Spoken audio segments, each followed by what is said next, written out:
et d'être ici pour adorer avec vous. Et maintenant, juste avant le message, j'ai ici sur l'estrade ce soir mon bon ami, le docteur Lee Vail, de la première église baptiste de Lima, dans l'Ohio, qui était l'un de mes commanditaires aux réunions de Lima. Je lui ai demandé, en venant ici ce soir, s'il pouvait dire un mot à l'Assemblée, peut-être en rapport aux réunions de Lima, pendant un instant ou deux. Et je suis heureux de vous présenter ce soir le docteur Lee Vail, un autre baptiste qui a le Saint-Esprit. Amen. Que Dieu vous bénisse aussi, frère Vail. Tout cela était vraiment fort, venant d'un pasteur baptiste, n'est-ce pas? Eh bien, nous sommes très heureux d'avoir frère Vail avec nous. Et les portes ici sont certainement ouvertes, afin qu'il revienne nous rendre visite chaque fois qu'il le pourra. Et maintenant, ce soir, demain soir, c'est la mise au tombeau du Seigneur Jésus. Dimanche matin, c'est le service du lever du soleil à 6 heures. Et je crois que le frère a annoncé l'autre partie de ce service. Maintenant, prions pendant un instant. Seigneur béni, ta parole est la vérité. Et nous sommes reconnaissants pour ces hommes qui la manient sans peur, alors qu'ils la portent aux gens. Et comme nous ouvrons la Bible ce soir, ou que nous en tournons les pages, puisse le Saint-Esprit béni venir ouvrir la parole qui nous donne l'intelligence. Par Jésus-Christ, nous le demandons. Amen. Cette grande soirée que nous célébrons, celle de la crucifixion de notre Seigneur béni, j'aimerais lire ce soir les paroles prononcées par ses précieuses lèvres qu'il a fait écrire dans son livre. Dans Matthieu, au chapitre 4, les versets 47 et 48, nous lisons ceci. Et si vous saluez seulement vos frères, que faites-vous d'extraordinaire? Les païens aussi, n'agissent-ils pas de même? Mais soyez donc parfaits, comme votre Père céleste est parfait. Et ce soir, nous avons annoncé que nous allions parler sur le sujet de la perfection. Maintenant, ça semble être un texte très étrange à prendre pour le soir de la crucifixion de notre Seigneur.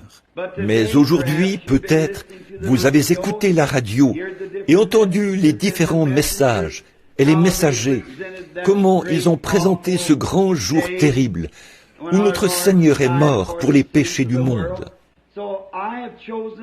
Alors ce soir, j'ai choisi de présenter cela sous un autre angle, afin que ce soit un peu différent et un petit rafraîchissement pour vous. Et puisse le Saint-Esprit béni inspirer la parole maintenant, alors que nous nous efforçons de la porter. Dieu exige la perfection. Nous voulons garder cela à l'esprit, qu'il n'y a rien de partiel qui puisse aller dans la présence de Dieu. Cela doit être parfait, notre adoration est tout. Or, dans le jardin d'Éden, Dieu avait placé Adam et Ève dans le jardin. Et ils ont péché et transgressé les lois de Dieu, en péchant par désobéissance. Et quand il y a transgression, la désobéissance est la transgression de la loi.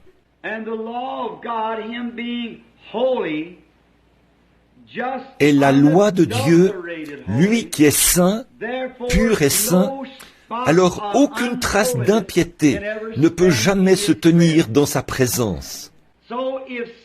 Donc, si le péché est venu dans le monde par la transgression, alors la question du péché doit être réglée avant que le pécheur puisse se tenir dans la présence de Dieu.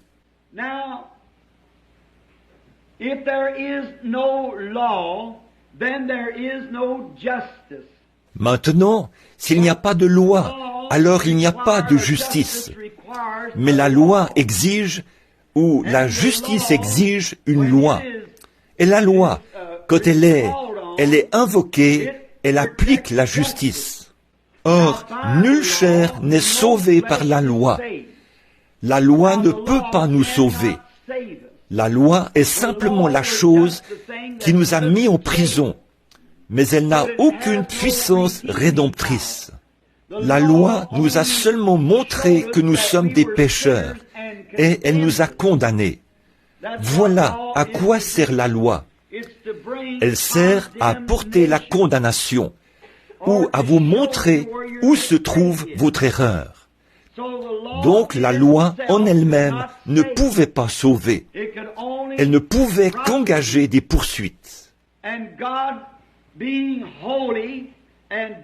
Et Dieu étant saint et juste, il devait engager une poursuite. Il devait engager une poursuite contre le pécheur, parce qu'il avait franchi les limites de la grâce et était devenu un citoyen qui enfreignait la loi. Alors, il devait en subir les conséquences. Toute loi a une sanction. En effet, la sanction d'avoir transgressé la loi de Dieu, c'est la mort.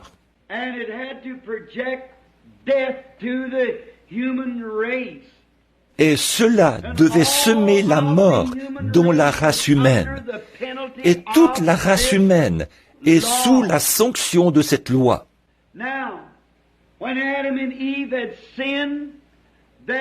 Maintenant, quand Adam et Ève ont péché, il n'y avait aucun moyen, aucun remède pour qu'ils puissent revenir dans la présence de Dieu, sauf si ce péché était réglé.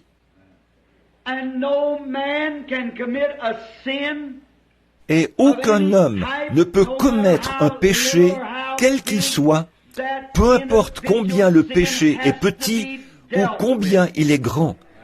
Ce péché-là doit être réglé avant que celui qui l'a commis puisse revenir dans la présence du Dieu saint. C'est pourquoi, lorsque Adam et Ève ont péché et ont transgressé la loi, ils ont été assujettis à la mort. Et la loi devait être exécutée. C'est pourquoi cela a assujetti toute la race humaine à la peine de mort. Maintenant, si nous pouvons seulement nous arrêter quelques instants là, dans notre pensée, et regarder ce grand tableau, et nous rappeler que chaque personne ici est incluse là-dedans. Chaque homme et chaque femme, chaque enfant est inclus dans la peine de mort par la transgression du premier être humain, Adam.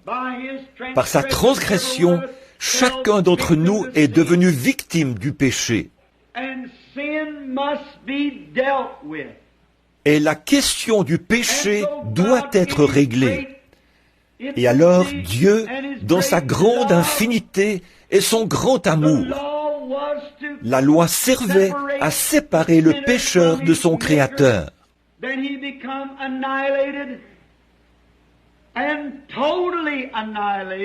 Afin qu'il soit anéanti, totalement anéanti.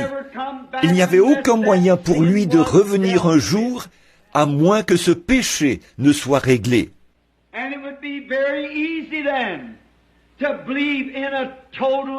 Et il serait alors très facile de croire à l'anéantissement total d'un pécheur à la fin, car il est complètement à jamais séparé de la présence de Dieu. Maintenant, remarquez ce péché. Et comme Dieu qui est juste, il ne pouvait rien faire d'autre que d'être juste, car il est la ressource de toute justice. Alors, il n'y aurait rien d'autre à faire pour lui que d'appliquer la sanction pour cette transgression. Et la sanction était la mort, car il a dit, « Le jour où tu en mangeras, ce jour-là, tu mourras. »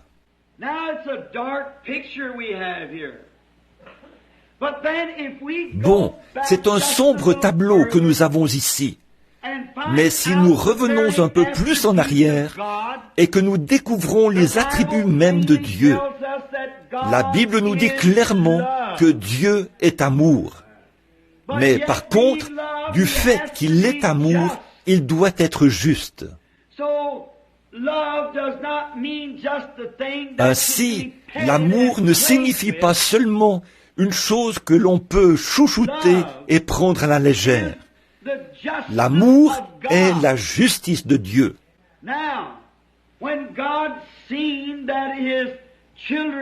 Ainsi, quand Dieu a vu que ses enfants avaient transgressé sa loi et qu'ils devaient subir la mort, alors l'amour souverain est intervenu pour pourvoir de moyens.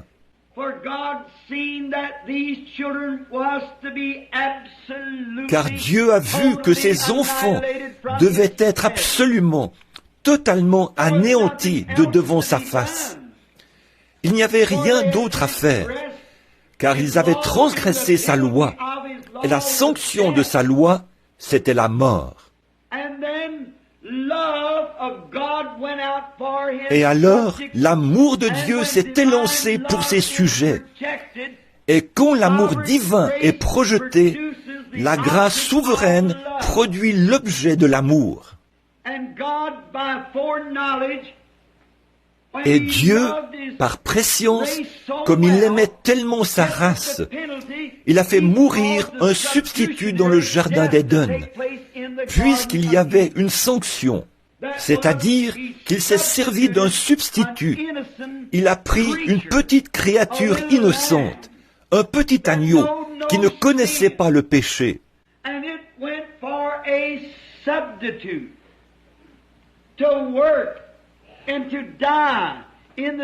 Cela a servi de substitut qui a été utilisé et est mort à la place du pécheur coupable. Et c'était un agneau immolé pour préserver la vie de ses sujets. Tout au long de l'Ancien Testament, ils ont offert le sang d'agneaux et de boucs, de brebis, de taureaux et de génisses, la mort d'un substitut. Mais dans toute la grande économie de Dieu, il y avait là, dans sa pensée, le véritable objet qui allait venir, qui serait, c'était des ombres du véritable objet qui allait venir. Et le véritable objet qui allait venir était son Fils unique. Tous les agneaux qui sont morts n'étaient qu'une ombre. Une ombre n'est que le côté négatif d'un objet. Et ils indiquaient seulement le calvaire qui allait venir.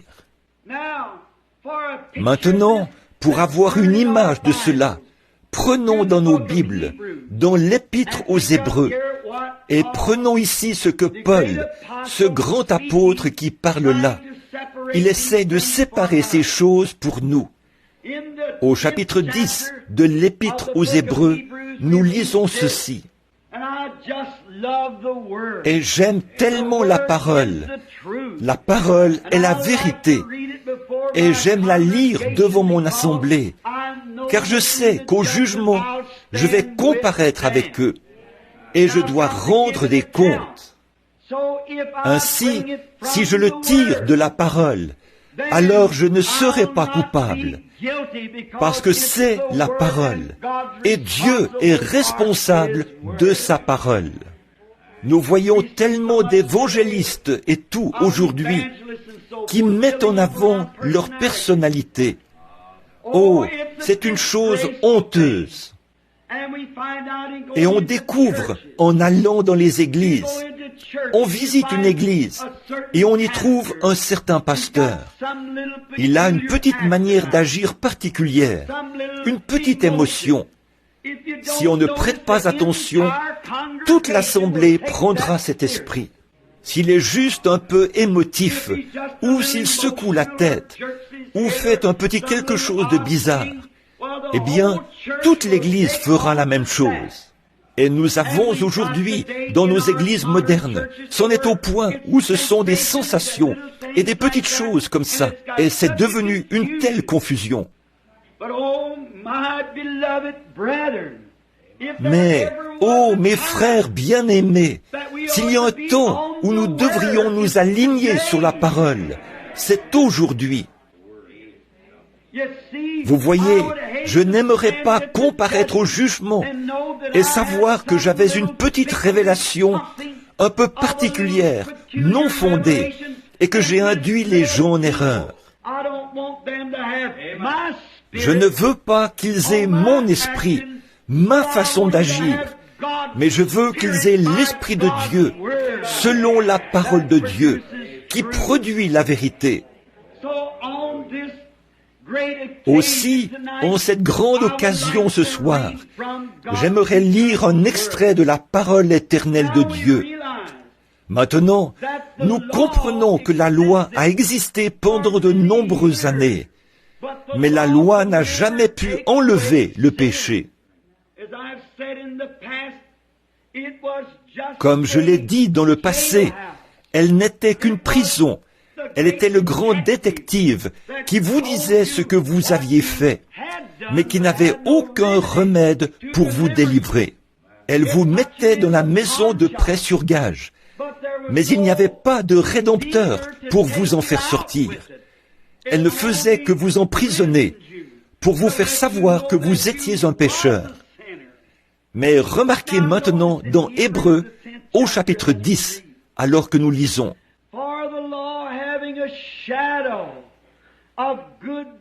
En effet, la loi, qui possède une ombre des biens à venir, et non l'exacte représentation.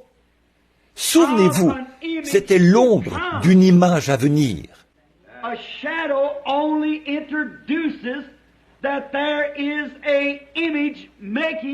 Une ombre ne fait qu'indiquer qu'il y a une image qui produit l'ombre. Une ombre des choses à venir, et non l'image elle-même.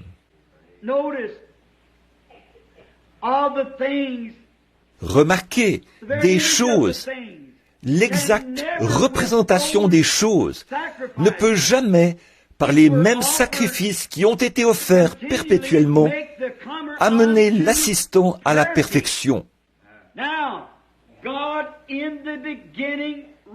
Or Dieu, au commencement, exigeait la perfection. Jésus, quand il est venu sur terre, a dit « Soyez parfaits, comme Dieu dans le ciel est parfait. » Et la loi, qui possède une ombre des choses à venir, ne pourrait jamais amener l'adorateur à la perfection. Vous voyez la situation?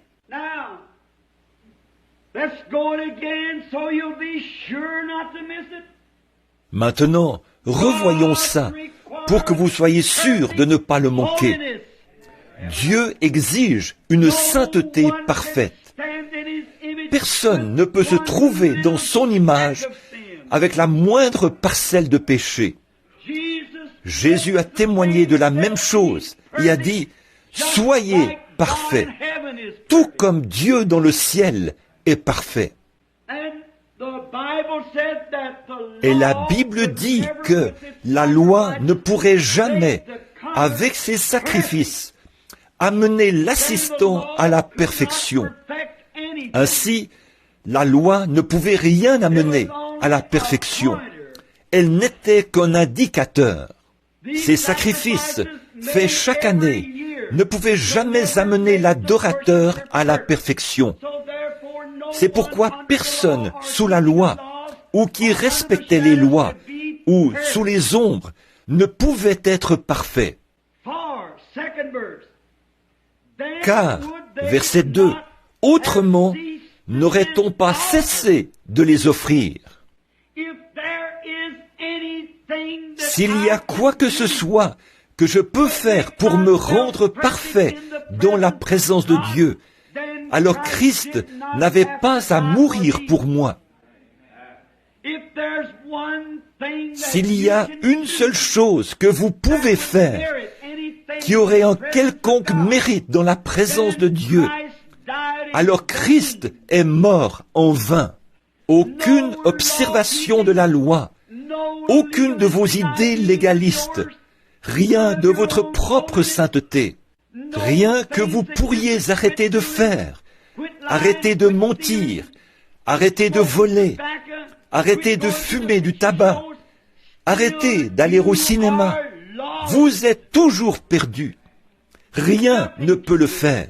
Adhérez aux églises, les rituels, les cérémonies, les baptêmes, les ordres religieux, la lecture de credo, réciter des prières. Toutes ces choses ne comptent absolument pas.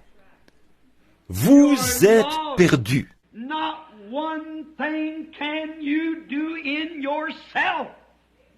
Il n'y a rien que vous puissiez faire de vous-même, car vous êtes un pécheur condamné.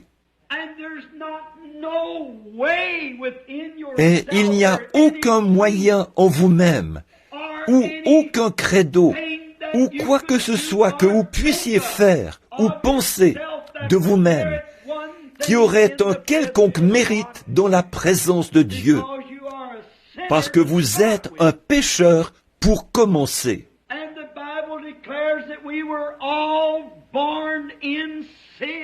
Et la Bible déclare que nous sommes tous nés dans le péché, conçus dans l'iniquité, venus au monde en disant des mensonges.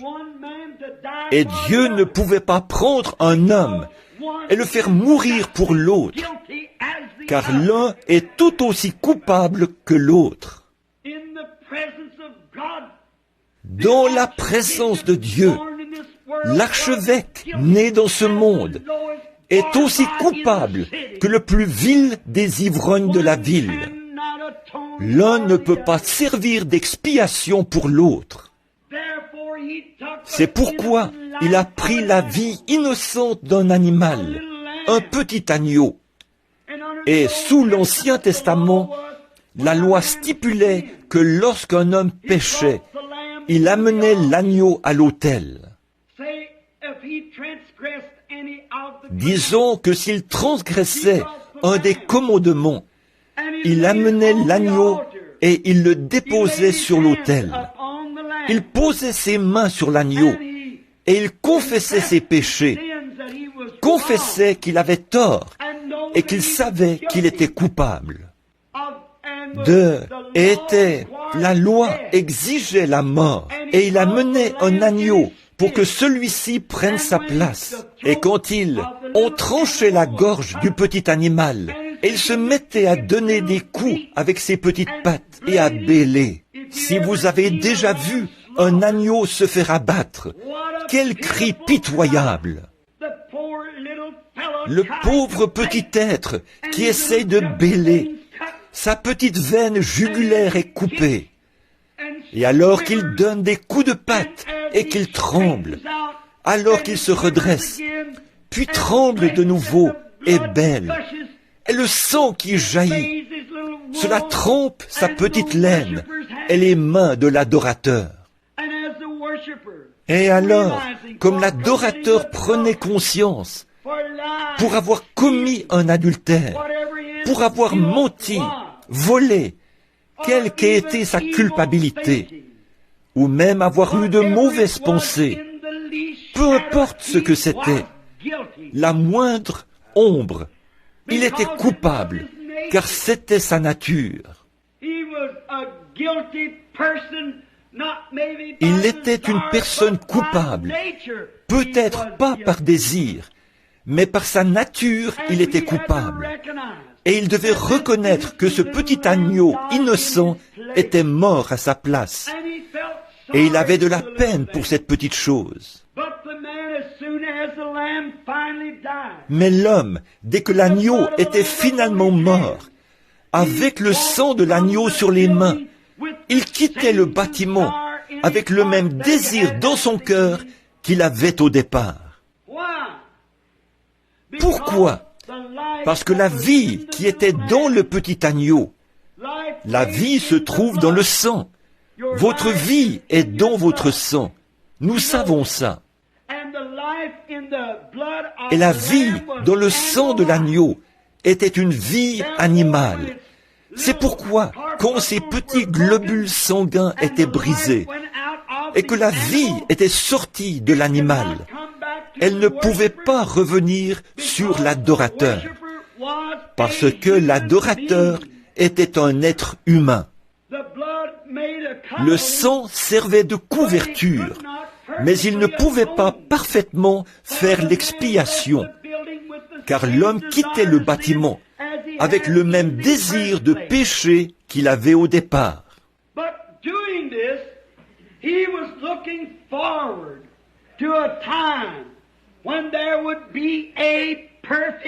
Mais en faisant ceci, il attendait le moment où un agneau parfait viendrait. Et il le faisait avec l'Holocauste, parce que c'était le seul moyen qu'il connaissait. Alors, vous voyez, quand le sang coule et que la vie sort de l'animal, elle ne peut pas revenir sur l'homme, car l'une est animale, l'autre est humaine, un animal innocent pour un homme coupable.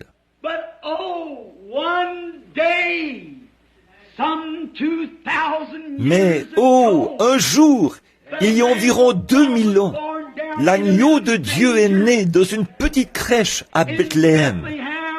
Et il a été mené comme une brebis à l'abattoir.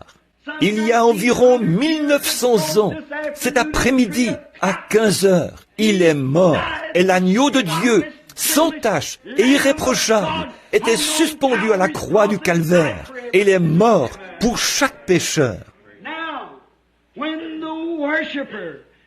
Maintenant, quand l'adorateur s'avance vers cet agneau par la foi, et c'est un agneau différent, ce n'est pas un agneau comme les autres.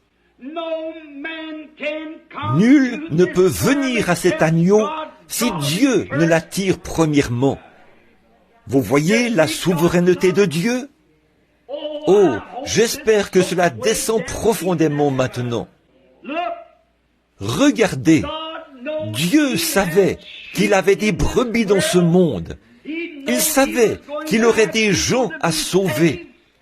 Et son amour a regardé au loin et a vu ceux qui seraient sauvés. Donc, par prescience, il a prédestiné une église à le rencontrer là-bas, sans tache ni ride.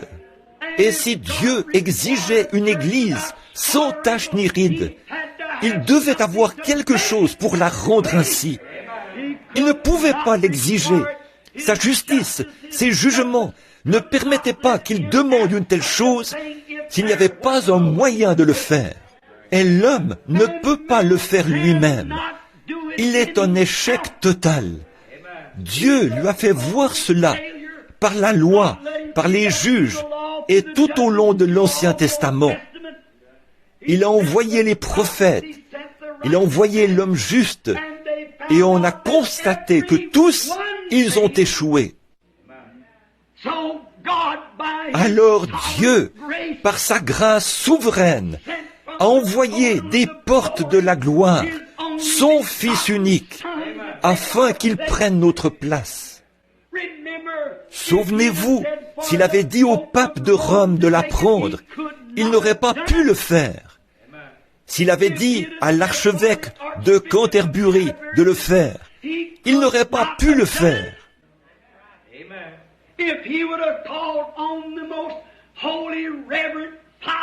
S'il avait fait appel au très saint révérend Père ou à l'évêque du monde, il n'aurait pas pu le faire. Il aurait été tout aussi rejeté que Judas Iscariote l'a été. Il ne pouvait pas le faire, car il était né dans le péché, conçu dans l'iniquité, venu au monde en disant des mensonges, et avait lui-même besoin d'une expiation.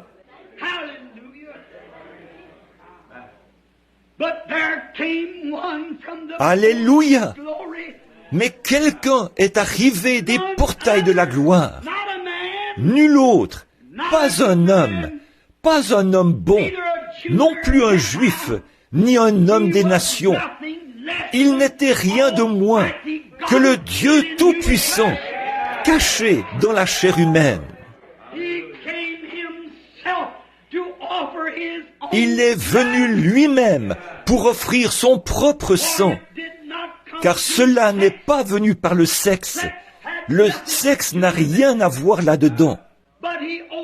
Mais il a couvert une vierge de son ombre, et à partir d'une cellule de sang qu'il a créée lui-même, il a suscité celui qui est innocent. Alors mon salut, le vôtre, ce soir, ne dépend pas des mérites de nos propres actions. Il dépend de l'indéniable grâce souveraine du Dieu Tout-Puissant qui nous a choisis en lui. Certainement, je ne pourrai jamais être parfait, et vous non plus ne pourrez jamais être parfait. Et nous ne prétendons pas être parfaits, mais nous avons cette consolation, c'est que notre foi repose sur un sacrifice parfait qui a déjà été accepté. Alors comment savons-nous que nous recevons cela? Lorsque l'adorateur pose ses mains par la foi sur le corps du Seigneur Jésus et qu'il ressent la terreur du péché et les crachats moqueurs sur son propre visage, qu'il ressent les gémissements de Gethsémané, les douleurs atroces du calvaire, et qu'il sait qu'il est coupable et confesse ses péchés correctement. Ô Seigneur béni, je suis coupable et je n'ai pas d'autre moyen à part toi pour m'aider. Et par la foi, tu invites, le Saint-Esprit est venu et m'invite à venir. Et maintenant, par la foi, j'accepte Jésus comme mon sauveur personnel. Cette vie qui est sortie de lui au calvaire, appelée le Saint-Esprit, qui était cachée dans la cellule de sang du Seigneur Jésus, revient sur l'adorateur et le baptise du Saint-Esprit dans le corps de Christ. Et il est déjà jugé. Vous n'avez pas à vous inquiéter du jugement. Quand je me tourne et que je regarde ce petit crucifix, je me rends compte que cela, représente son corps. Et maintenant, ce corps a déjà été jugé. Dieu ne peut pas être juste et le juger de nouveau, car il est déjà jugé. Dieu a frappé ce corps des jugements de la mort. Et tant que je peux trouver un moyen d'être caché dans ce corps, son jugement a frappé là pour moi et pour vous. Nous sommes libres. Romains 8:1 dit, « Il n'y a donc maintenant aucune condamnation pour ceux qui sont en Jésus-Christ, qui marchent non selon la chair, mais selon l'Esprit. » Voilà, aucune condamnation, peu importe ce qu'il peut advenir. Vous êtes cachés sous le sang. Encore une fois, comment entrons-nous dans ce corps? 1 Corinthiens 12:13 dit, par un seul esprit. Comment est-ce que l'esprit vient? Par le sacrifice. Où se trouvait l'esprit? Dans le sang, dans le cas d'un animal. Pourquoi est-ce que ça ne pouvait pas revenir? C'était un animal. L'esprit animal ne pouvait pas venir sur l'esprit humain et changer quoi que ce soit, car l'esprit humain était d'une vie supérieure que celle de l'animal. Mais l'esprit d'aucun autre homme ne pouvait revenir. Si vous avez l'esprit d'un ancêtre, c'est du spiritisme. Mais Dieu lui-même est venu pour que son propre esprit, qui est l'esprit le plus grand qui existe, puisse revenir par la forme du baptême du Saint-Esprit sur l'adorateur, par le sang de Christ, et le faire entrer dans le corps. Il est alors en sécurité. Regardez, Le sang des taureaux et des boucs ne ferait pas l'affaire, car il était faible. Commençons maintenant à lire vers le verset 12. Très bien. Le sang des taureaux et des boucs ne pouvait pas marcher, ni faire l'expiation. Regardez. Mais lui, quel homme? L'évêque? Non. Le pape? Non.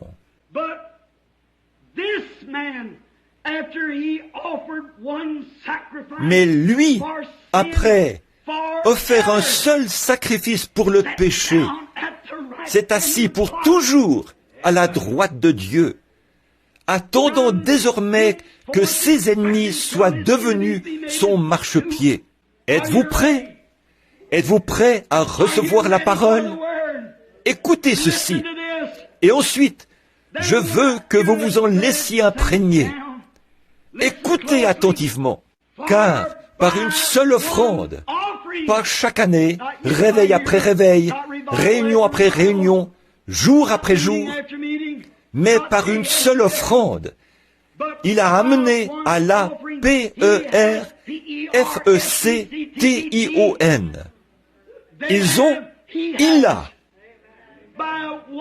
par une seule offrande, il a amené à la perfection.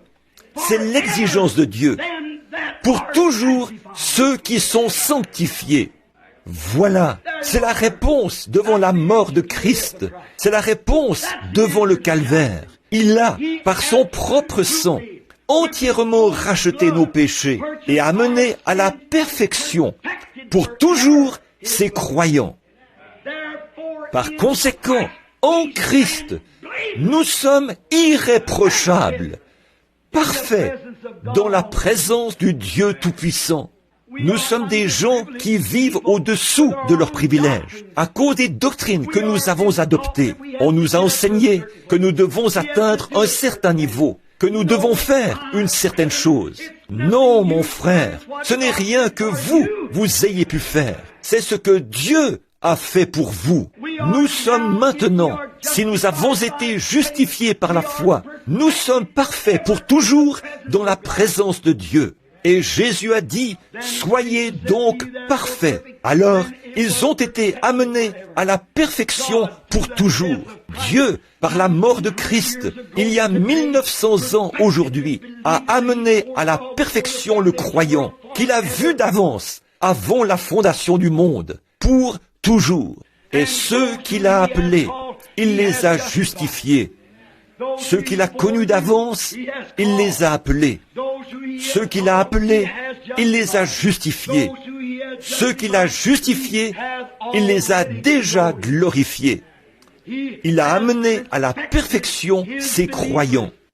Maintenant, regardez, revenons maintenant au premier verset. La loi qui possède une ombre des biens à venir, et non l'exacte représentation de ces choses, ne peut jamais, par les mêmes sacrifices qui ont été offerts perpétuellement chaque année, amener l'assistant à la perfection. Observez, la perfection, c'est ce dont nous parlons. Autrement, n'aurait-on pas dû cesser de les offrir? Parce que celui qui rend ce culte, étant une fois purifié, n'aurait plus eu aucune conscience de son péché. Que voulez-vous dire? Le mot conscience ici, la bonne interprétation, c'est désir. Et si un homme, l'adorateur, se présente correctement devant Christ, il voit ce qu'il a souffert, et il s'offre à Christ et dit, « Ô Seigneur Dieu, rien en moi ne peut faire une expiation, mais je compte entièrement sur toi. » Alors, le Saint-Esprit entre dans ce cœur humain, et toute la question du péché est réglée à tout jamais. Car tout désir du péché a été ôté de vous. En effet, si la loi avait pu accomplir cela, on n'aurait pas cessé d'offrir ces sacrifices. Mais comme elle en était incapable, il a fallu que Christ meure afin de nous amener à la perfection. Mes amis, il y a tant de choses que nous pourrions dire ce soir au sujet de la perfection. Nous essayons toujours de rabaisser les autres afin de nous rendre un peu plus saints qu'ils le sont. Ils le sont. Mais si seulement nous regardions le tableau, c'est seulement par la grâce de Dieu que nous sommes ce que nous sommes. Ici, il y a quelque temps, dans l'Ohio, j'ai appris une leçon à mes dépens. Je tenais une série de réunions là-bas dans l'Ohio et je demeurais à la campagne. À cause des foules, je ne pouvais pas rester en ville. Nous mangions habituellement dans un petit restaurant d'un quart. Et les petites serveuses étaient si aimables, habillées décemment et aussi soignées qu'elles pouvaient l'être. Très distinguées, elles nous servaient. C'était un petit coin de paradis de manger dans un tel endroit. Leur cuisine était impeccable. Et le dimanche, ils fermaient et allaient à leur église. J'avais un peu faim et je devais prêcher le dimanche après-midi. Et je suis allé dans un petit restaurant ordinaire, juste un petit restaurant américain typique, pour prendre quelque chose à manger. Et quand j'ai franchi la porte, qu'est-ce que j'ai entendu, sinon le son d'une machine à sous? Et il y avait là un homme de mon âge, qui était peut-être un homme marié, son bras autour d'une femme, en train de jouer à une machine à sous. Notre loi même, la protection de notre justice, de nos biens, était là, violant une chose qu'il était censé protéger. En effet, il est illégal de jouer à des jeux d'argent dans l'Ohio. Cet homme-là jouait à une machine à sous. Et je me suis retourné et j'ai regardé vers l'arrière du bâtiment. Il y avait une bande d'adolescents et il y avait un de ces disques de rock'n'roll qui jouait dans la machine. Une jeune femme d'environ 18 ans qui avait très clairement l'anatomie d'une femme. Mais elle était là avec sa robe qui descendait bas en avant. Et un de ces garçons avait ses mains sur la fille, là où elle n'avait pas lieu d'être. Et il fumait et buvait. Et j'ai pensé, oh Dieu, comment peux-tu supporter ça? Et j'ai regardé à ma droite, quand j'ai entendu quelqu'un faire un gros grognement. Et une femme âgée était assise là, probablement de 60 ou 70 ans. Elle portait ses petits vêtements vulgaires, qui arrivaient à peu près à la moitié de ses membres, et sa pauvre vieille chair ridée était aussi flasque que possible. Et elle portait du rouge à lèvres et une grande chose violette peinte sur le côté de son visage. Une petite paire de chaussures aux pieds, des sandales avec les ongles d'orteil peints en violet, les ongles de ses mains peints en violet, et ses cheveux étaient coupés très courts, frisés et teints en bleu, et je les regardais. Et de l'autre côté de la table, deux hommes étaient assis là, ivres. L'un d'eux, c'était l'été, portait un grand pardessus militaire, avec une écharpe grise autour du cou, et le visage couvert de barbe, qui faisait des ronds et tout.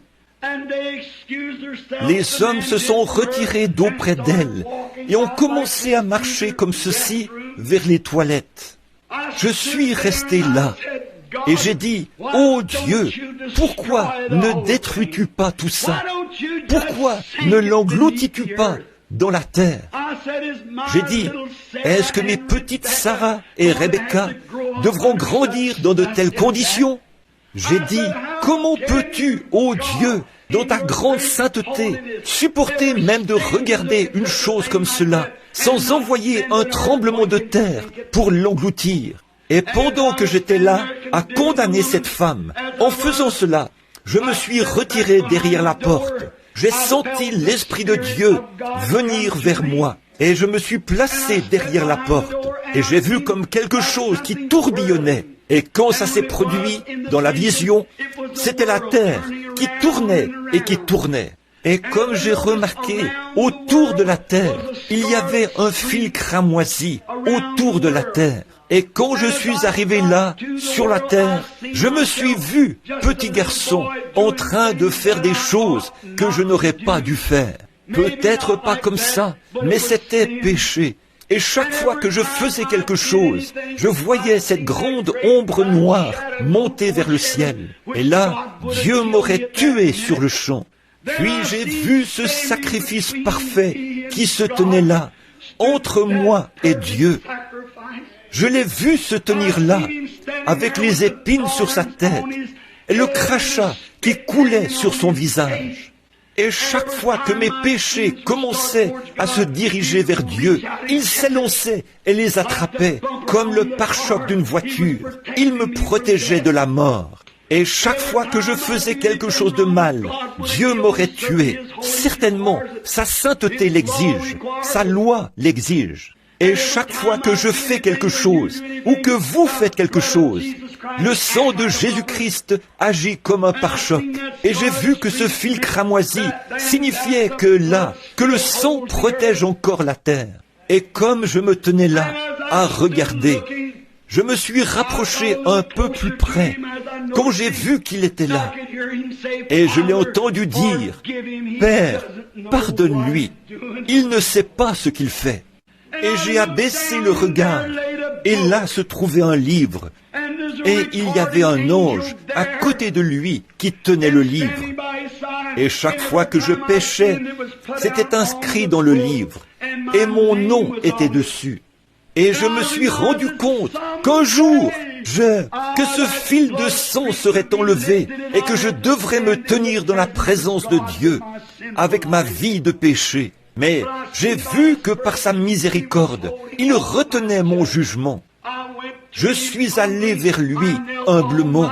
Je me suis agenouillé et j'ai dit, « Ô Jésus, Fils de Dieu, je suis indigne de venir dans ta présence. Mais veux-tu, s'il te plaît, me pardonner pour ce que j'ai fait ?»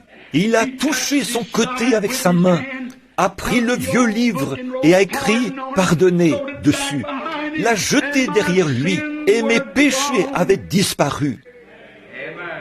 Puis il m'a regardé d'un regard sévère. Il m'a dit, « Maintenant je t'ai pardonné, mais toi, tu veux la condamner. » Alors j'ai compris ce que ça voulait dire.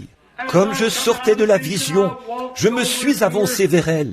J'ai dit, « Bonjour !» Elle buvait. Elle a levé les yeux vers moi. Elle a dit, « Oh, bonjour !» J'ai dit, « Puis-je m'asseoir ?»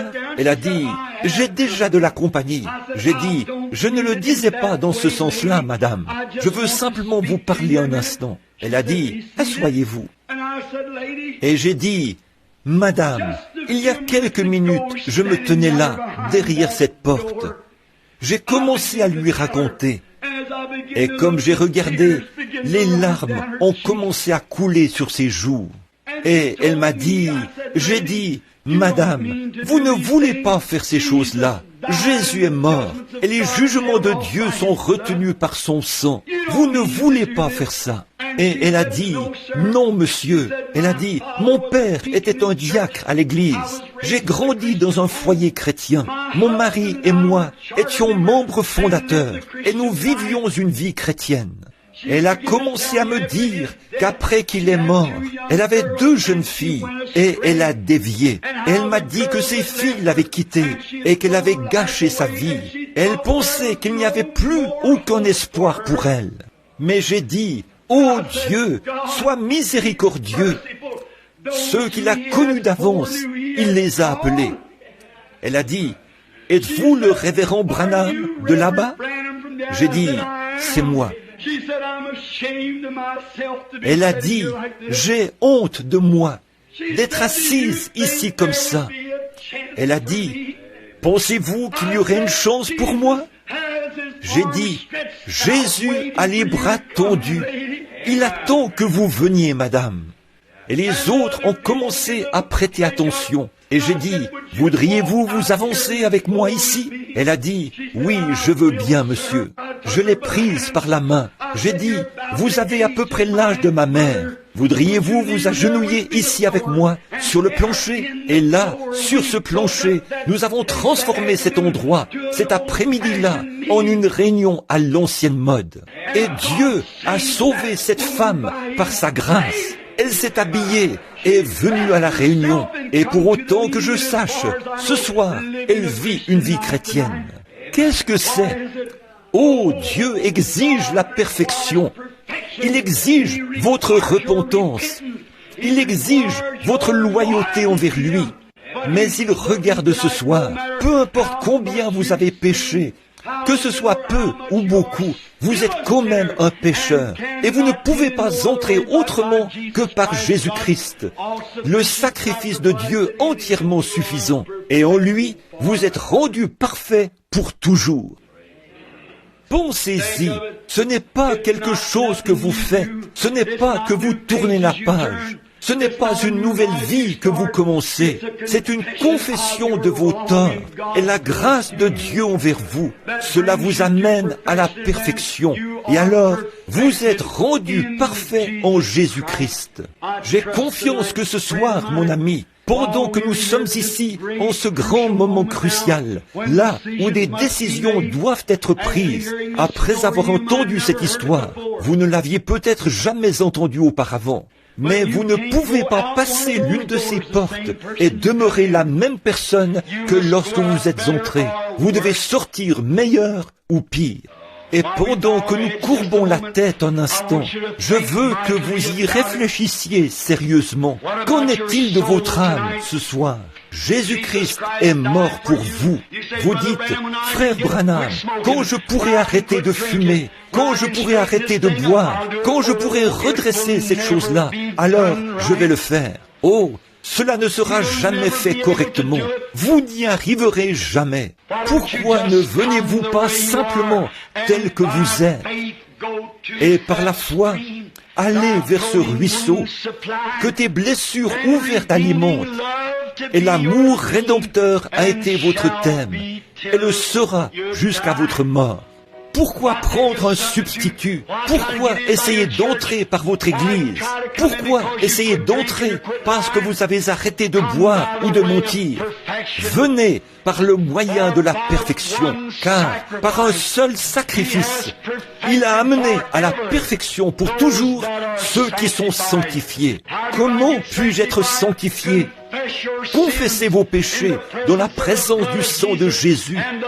Et la vie qui vient de ce sang revient sur l'adorateur et le sanctifie des désirs des choses du monde. Car par ce sacrifice entièrement suffisant, il nous a sanctifiés. Dans un seul esprit, nous avons tous été baptisés pour former un seul corps. Maintenant, il n'y a aucune condamnation pour ceux qui sont en Jésus-Christ, qui marchent non selon la chair, mais selon l'esprit. Si vous essayez de marcher selon l'esprit et que vous convoitez encore la chair, le sacrifice n'a pas été suffisamment appliqué sur vous. Mais l'adorateur, une fois purifié, n'a plus aucun désir de péché. Ça, c'était le calvaire. Ce n'est pas un endroit pour vendre des fleurs, ou un petit endroit pour faire ceci ou cela. C'était un endroit où Dieu et l'homme ont été réconciliés. C'était un endroit où la paix et la parfaite sécurité ont été apportées à l'humanité. Pouvez-vous m'accompagner ce soir, mon ami pécheur, au calvaire, et par la foi, appliquer ce sang à votre âme, et laisser le Saint-Esprit venir vous sanctifier par son grand sacrifice. Avant que nous prions, voudriez-vous lever votre main vers Dieu et dire, « Ô Dieu, sois miséricordieux envers moi. Je confesse maintenant tous mes péchés en cette soirée du Vendredi Saint, et je suis reconnaissant pour les grandes souffrances que Christ a endurées pour moi. Je renonce maintenant à ma propre volonté, à mes propres intentions et à tout, pour te suivre à partir d'aujourd'hui et pour toujours. » Voulez-vous lever la main et dire, « Pensez à moi, frère Branham, dans la prière. C'est la décision de mon cœur. » Y en a-t-il en cette grande soirée, pendant que nous attendons un instant? Par ici, à ma droite, il y en a sûrement un par là. Avez-vous honte de vos péchés? Avez-vous honte de ce que vous avez fait? Le monde ce soir est à la recherche de héros. Et il a des héros, physiquement parlant. Un jour, là-bas, en Suisse, au moment où le sort de la Suisse était en jeu, des gens de la Suisse s'étaient rassemblés dans les champs pour défendre leur économie. La grande armée qui arrivait était trop grande pour eux. Ils étaient tous solidement entraînés. Ils avaient de grandes lances et des boucliers. Les Suisses ne pouvaient rien faire d'autre que de se rendre. Ils étaient acculés au pied d'une montagne.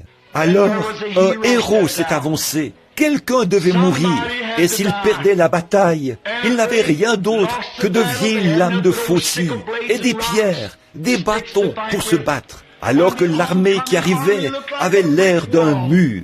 S'ils étaient conquis, leurs gentilles petites femmes se feraient violer, leurs jeunes filles se feraient violer, leurs bébés se feraient tuer, leurs têtes seraient fracassées, leurs maisons seraient détruites, tout serait perdu. Puis il y avait là un homme dont le nom est trop vite oublié. Il s'appelait Arnold von Winkelried. Il s'est avancé et a dit, « Homme de la Suisse, aujourd'hui je donne ma vie pour la Suisse. » Il a dit, juste au-delà de la montagne, là-bas, il y a une petite maison blanche.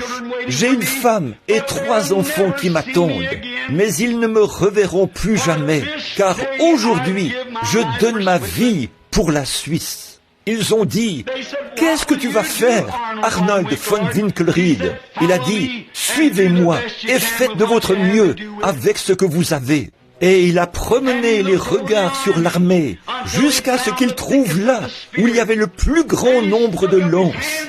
Puis il a levé les mains en l'air. Il a couru vers ce grand mur de lances en criant « Place à la liberté!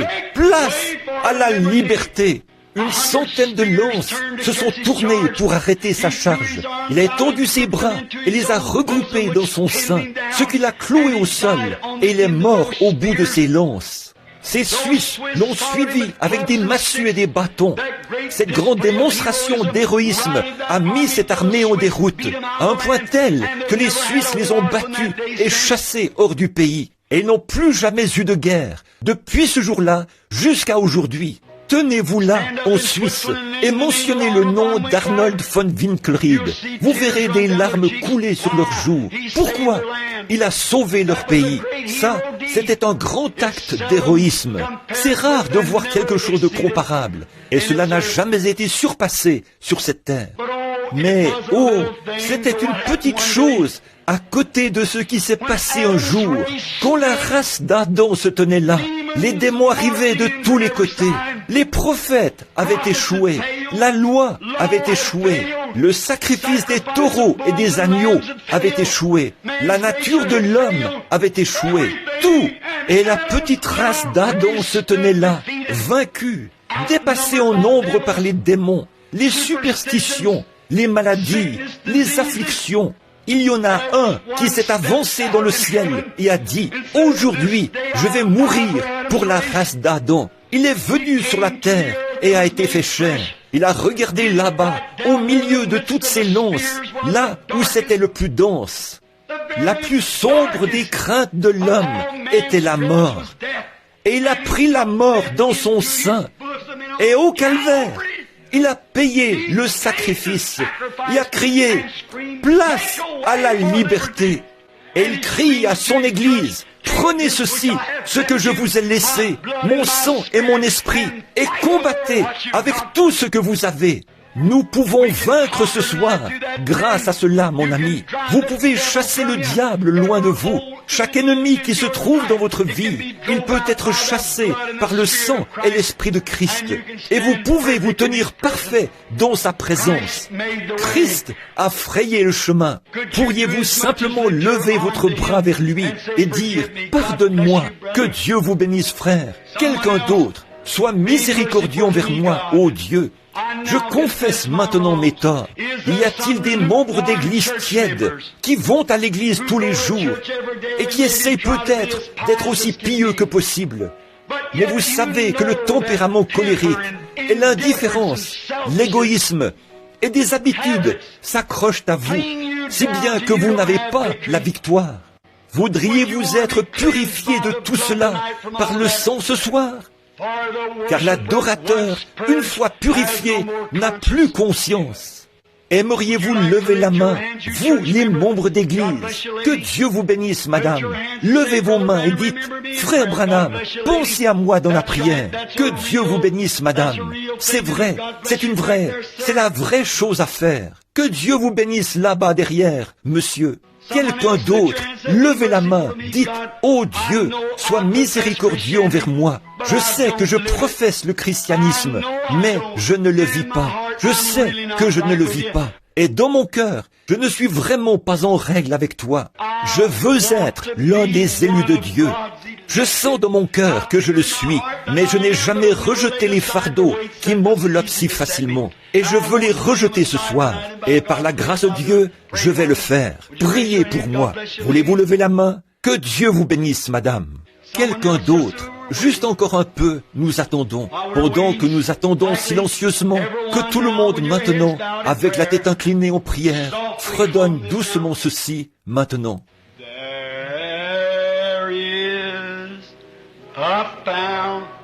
Il y a une source remplie du sang,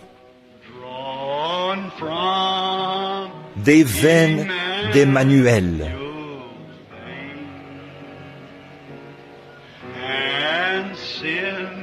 Tout pécheur plongé dans ce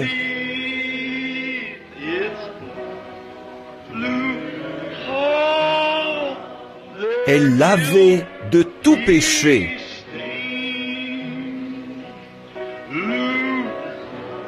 Ne voulez-vous pas y réfléchir en ce moment? N'essayez pas de vous en laver les mains. Christ est sur vos mains. Pilate a essayé de le faire ce matin-là, vers 6 heures. Mais ses mains sont toujours couvertes de sang, coupables de sang. Vous savez ce qui lui est arrivé. Il est allé en Suisse, bien des années plus tard. Il a perdu l'esprit et il a trouvé la mort après avoir plongé dans un bassin d'eau. Ce matin, en Suisse, des centaines de personnes viennent voir la scène. De l'eau bleue qui bouillonne du fond de ce grand bassin d'eau. Ils le font chaque année. C'est une vieille légende. On dit que Dieu a refusé que l'eau lui lave les mains. Frère, peu importe combien de fois vous vous faites baptiser, quoi que vous essayez de faire, rien ne purifiera vos mains, sauf le sang de Christ. Dieu a refusé cela.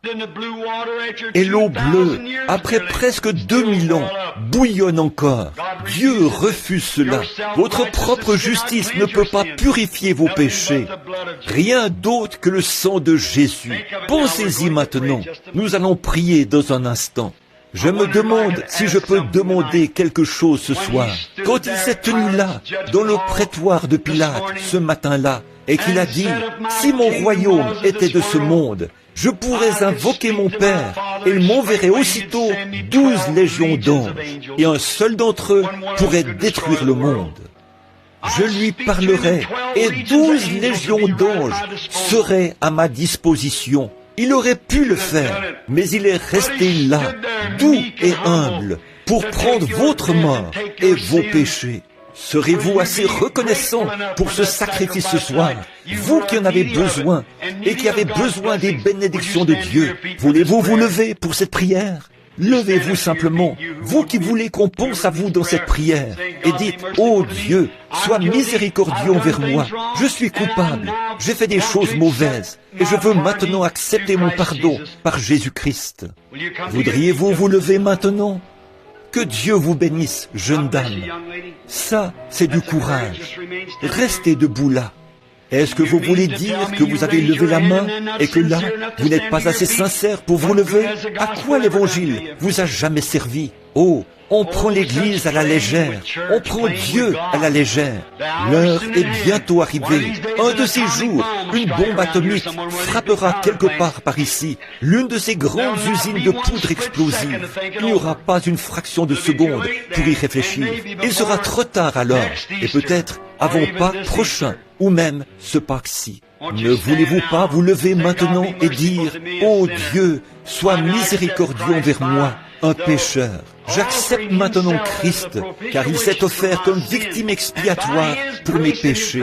Et par sa grâce, et seulement par sa grâce, je demeure dans la présence de Dieu. Voulez-vous confesser vos torts? Celui qui cache ses péchés ne prospérera pas. Celui qui confesse son péché obtient miséricorde. C'est à vous de décider. Il l'observe. Maintenant, notre Seigneur béni, ce soir se tiennent ici 3 âmes pénitentes, un chiffre pertinent, un homme et 2 femmes. Et je pense au calvaire, Seigneur, lorsque d'un côté, l'un a dit, « Seigneur, souviens-toi de moi quand tu viendras dans ton règne. » L'autre a dit, « Si c'est toi, fais-nous voir un miracle, retire-nous de la croix et sauve-toi toi-même. » Et l'autre a dit, « Ô Dieu, sois miséricordieux envers moi. » Et ta tête s'est tournée vers la droite, et tu as dit, « Aujourd'hui, tu seras avec moi dans le paradis. » Mais tu n'as rien dit à l'autre, parce qu'il n'y avait pas de repentance. Et Dieu notre Père, je prie que ceux-ci, peut-être, j'espère bien qu'ils sont les 3 seuls dans le bâtiment, qui ressentent qu'ils ont vraiment besoin de confesser leurs torts. Mais ils sont venus par le moyen entièrement suffisant, le moyen de la croix. Pardonne-leur, Seigneur, et bénis-les. Ils se tiennent ici ce soir, comme tu t'es tenu pour eux, dans le prétoire de Pilate, comme tu t'es tenu pour eux, entre les cieux et la terre, quand le soleil s'est couché, et que la lune refusait de donner sa lumière, et que le voile du temple s'est déchiré du haut en bas. Je te prie, ô Dieu, de les bénir et de leur accorder ta miséricorde, de les purifier par ton sang et baptise-les par ta puissance de sanctification pour former le corps de ton propre Fils, Jésus-Christ. Alors ils seront préservés pour tout le temps et pour toute l'éternité. Bénis les autres qui sentent qu'ils sont en règle, qu'ils ont déjà rempli toutes ces choses. Je te prie de leur accorder cette bénédiction au nom de Christ. Amen. Que Dieu vous bénisse. Et vous qui êtes près de ceux qui se sont levés, tendez la main et serrez-leur la main. Quelqu'un, et dites que le Seigneur vous bénisse. C'est bien, comme donner la main d'association. Nous sommes maintenant juste un peu en retard dans nos réunions. Combien aime le Seigneur Jésus? Levez la main. Je me demande, en silence maintenant, ou en étant aussi tranquille que possible, en commémoration de celui qui est omniprésent, qui est ici ce soir, si nous pouvons chanter doucement. C'était à la croix où mourut mon Sauveur. Je suis venu brisé de douleur. Là, son sang. Quand vous avez rempli l'exigence, posez vos mains sur lui. Là, son sang purifia mon cœur. Oh, à son nom la gloire. Chantons maintenant doucement, comme nous courbons la tête devant lui.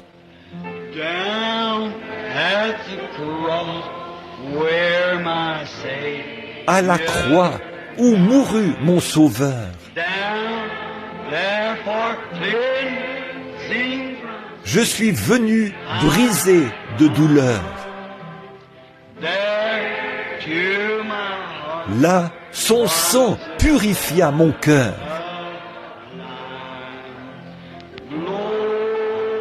À son nom la gloire.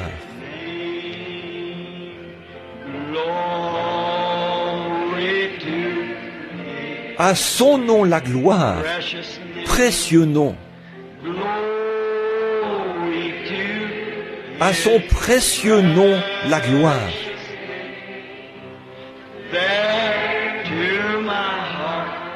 Là, son sang purifia mon cœur. À son nom la gloire. Maintenant, doucement, avec la tête inclinée, vous qui êtes sauvés, dites, oh, levez la main maintenant. Ô précieuse fontaine qui sauve du péché,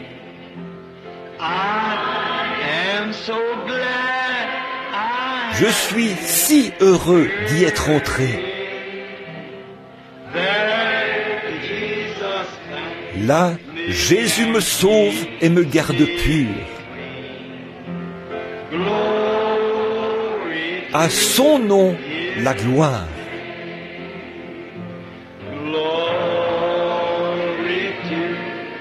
À son précieux nom, la gloire.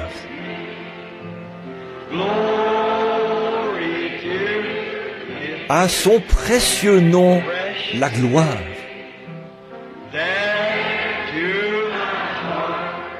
Là, son sang purifia mon cœur. À son nom, la gloire.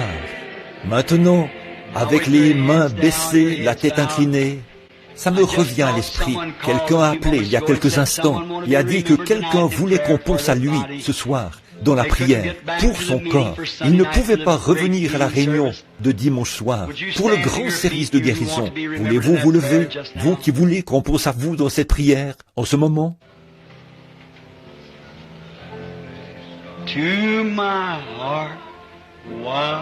Son sang purifia mon cœur.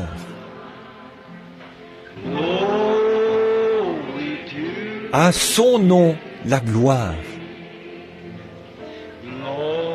À son nom. Maintenant, avec la tête inclinée, il a été blessé pour vos transgressions, meurtri pour votre iniquité. Le châtiment qui vous donne la paix est tombé sur lui. Et c'est par ces meurtrissures que vous avez été guéris. À son nom, la gloire. Maintenant, Père béni, comme nous nous approchons humblement de la croix à cet instant, où la grâce et la miséricorde m'ont trouvé, là où l'étoile brillante du matin a répandu sa lueur autour de moi, ces malades sont ici dans ta présence. Ils croient maintenant par la foi. Ils regardent ce dos meurtri là-bas. Et par ces meurtrissures, nous avons été guéris. Très Saint Père, nous venons en confessant notre foi, croyant que tu guéris nos corps malades par les grandes souffrances subies pour autrui par le Seigneur Jésus. Et nous adressons pour ces gens qui sont debout une prière de la foi qui guérira les malades, comme tu l'as promis. Et ce soir, nous formons ensemble un seul bloc, tes croyants. Tu as dit, là où 2 ou 3 sont assemblés, je serai au milieu d'eux. Et nous demandons miséricorde pour eux, afin que ta grâce puisse maintenant toucher leur âme intérieure, que quelque chose s'ancrera profondément, qu'ils sauront que Christ est ici et qu'il leur a parlé. Il a dit, mon enfant, j'ai porté ta maladie là-bas au calvaire. Maintenant, décharge-toi simplement sur moi de tous tes soucis, car je prends soin de toi, et qu'il soit guéri complètement, car nous le demandons au nom de Jésus. Amen. Et comme ils s'assoient maintenant, que quelqu'un près d'eux leur impose les mains, quelqu'un qui priait pour eux. La Bible dit, ils imposeront les mains aux malades, les malades seront guéris. Que le Seigneur vous bénisse. Si je ne me trompe pas, l'homme que je suis en train de regarder, n'est-ce pas celui qui était guéri ici il y a quelques jours ou il y a quelques dimanches, qui était sourd ou avait un problème aux oreilles? Je vois que vous appréciez la réunion ce soir. Vous m'entendez bien maintenant? C'est bien, merveilleux. Levez-vous un instant. Combien se souviennent qu'il était ici? Il est passé dans la ligne de prière. On l'a amené sur l'estrade et le Seigneur l'a guéri et rétabli. Que le Seigneur soit béni. Merci mon frère pour votre témoignage. Il pourrait y en avoir des douzaines. Mais n'est-il pas merveilleux? Maintenant, nous voulons vous voir demain soir de bonne heure. Puis dimanche matin de bonne heure. Dimanche après-midi. Et si vous pouvez revenir pour le service de guérison dimanche soir. Jusqu'à ce que nous nous revoyions, levons-nous et chantons le cantique que nous chantons au moment de nous séparer. Revêt-toi du nom de Jésus. Revêt-toi du nom de Jésus. Ô toi, enfant de tristesse, il va te procurer. Tournez-vous et serrez la main de tout le monde maintenant. Prends-le partout où tu vas. Précieux nom, tournez-vous et serrez la main des gens. Nom si doux, espoir de la terre, joie du ciel. Précieux nom, nom si doux, espoir de la terre, joie du ciel. Bon, regardez-la. Nous nous courberons devant lui. Nous prosternons à ses pieds pour le couronner roi des rois. Le voyage terminé. Précieux nom, nom si doux, espoir de la terre, joie du ciel.